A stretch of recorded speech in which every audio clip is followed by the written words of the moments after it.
YouTube, what is good? It's your man Ribs from Doing Film Things. Every single week I drop a new video about film photography, so if that's your thing, go ahead and subscribe. Today we're going to be talking about Fuji Superia Xtra 400. This is a nice all-around film that's readily available pretty much anywhere you go. It's relatively affordable when you compare it to other film stocks, so you definitely consider it to be part of that consumer film range. This film flies under the radar quite a bit. I feel like I really don't hear people talking about it that much. And I guess it's because it's kind of somewhere stuck in the middle. It's neither very cheap, it's neither very expensive, it's neither really good for one thing, and it's neither really good for another. It's kind of just in the middle, and that's exactly why this film is valuable. I consider it to be one of the more versatile films that you can get. Price-wise, it's right in the similar range as, for example, Kodak Gold 400, somewhere between $5 to $7 or so. However, in the UK, where I live now, it's actually quite expensive by comparison to the US. I'm not exactly sure why, but it's definitely noticeably more expensive in the UK. Still, you'd put it in that kind of consumer range budget. Before we dive more into details, I want to show you some images from a recent trip I took on the tube. Haven't really been on the tube here in London in over 2 months, but I went to the doctor this week, and therefore when I got on the tube, I figured I should bring a camera and document it just a bit.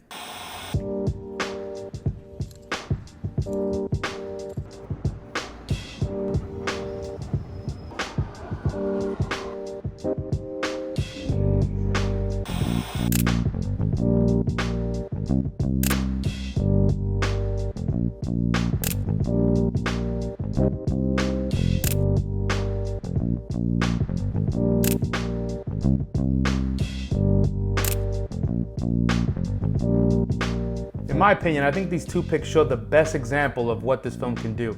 I really appreciate how this film holds up indoors, especially in scenes that are relatively decently lit, but not so much dark, but also definitely not bright like the outdoors.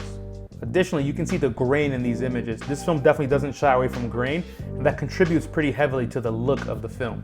I would say this look is very well suited for very grungy, kind of urban, perhaps something that's not like pretty and clean like nature, but more city and busy. I think scenes that feature sort of urban environments and a bit of grunge, perhaps a little bit of dirt and kind of hard edges, I think that looks the best on this film. It's definitely aided by the green kind of hue that you get on all of the images here. Everything kind of leans a little bit in the green direction, just a bit, and it definitely changes the mood that you get with these images. Therefore, on a cloudy day outdoors, or perhaps deep in the forest where you're surrounded by shadow, I think that would be really good for this film. If you've got any trips to the beach or to like a very sunny place, something very beautiful and vacation-y, I probably wouldn't suggest this one unless you're gonna be in the heart of the city. Otherwise, I'd probably recommend other film stocks that showcase warm colors just a bit better. I didn't shoot the whole roll of film in the tube, and I probably had maybe 10 shots or so left after I got out. So I figured I'd go take this film outside and see what it can do outdoors as well.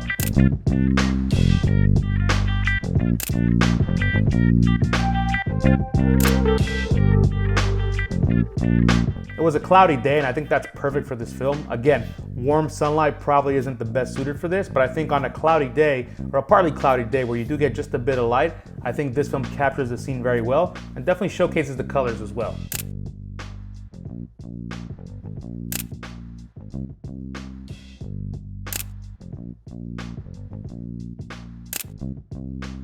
Here you see some greenery, and I think this is where this film really shines. It does capture the vibrant greens pretty well, and it's very apparent that this likes the green. Again, these images don't really have that very warm kind of inviting look. It looks a bit more urban and a bit more street. I think for street photography, this film definitely would be good.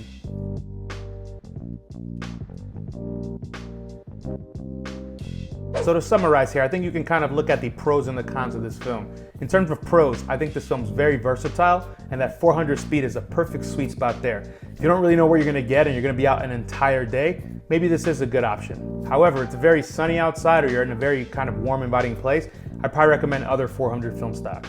Of course, this film has a look as well. Many people love shooting film because of the look that you get right out of the box, so this is definitely one of those films that would give you that. And finally, of course, is the price. It's not extremely cheap, but it's definitely on the cheaper end in terms of film stocks. Things I wouldn't recommend this film for, definitely portraits. I don't think this film captures skin very well, and therefore I'd probably recommend obviously Portra and things of that nature, or maybe even some Kodak Gold Color Plus. I think that has a bit more warmth, and it might look even better if you're in an outdoor brightly lit area. Last con is actually the price as well. I know I said it's cheap and affordable, but I still think it's kind of overpriced for what it is.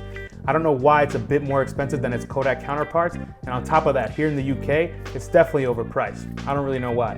What's your experience with this film? Do you think it's good? Do you like the look that it delivers? Let me know in the comments. I'd love to hear what you have to say. All things considered, I definitely would recommend this film. Overall, this film will definitely get the job done and will make your life pretty easy if you don't really want to think about lighting conditions. All right, y'all, that's what I got for this week. I hope you enjoyed this video. If you found it useful, please go ahead and give me a like. If you have anything to say, of course, drop a comment down below. I really appreciate the love that I'm getting from all of my subscribers, and I encourage you to become one as well if you're not already. Until the next video, yo, peace.